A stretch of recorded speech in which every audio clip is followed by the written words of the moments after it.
There are no true atheists. I know, that's a big statement, but it's actually the claim that Paul makes in Romans chapter 1. See, there are people who will deny God, who will reject God, and who will rebel against God. But nobody can actually claim that God does not exist. Why is that? Because God has made himself known. In Romans chapter 1 and verse 20, Paul writes that God's eternal power and divine nature have been clearly perceived ever since the creation of the world in the things that were made.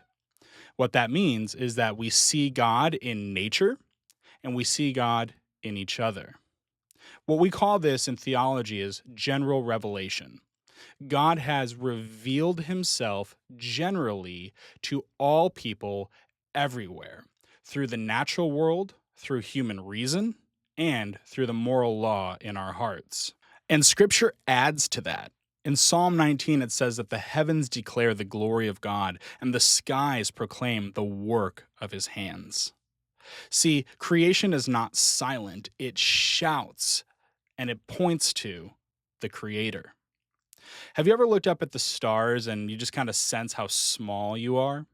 That's one of my favorite things is just stepping out and looking up into the night sky.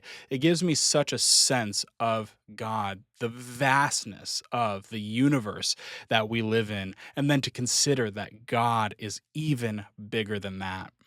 God has never hidden. From the beginning, he has been speaking through everything that he has made. And as Theophilus of Antioch said, the creation, as if it were a book, declares in a loud voice the one who created it. But general revelation has a limit. It tells us that there is a God who is powerful, wise, and worthy. It leaves us without excuse when we reject that God.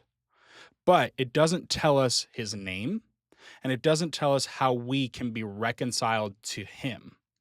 And that is what we call special revelation, and we will be getting to that in our next episode.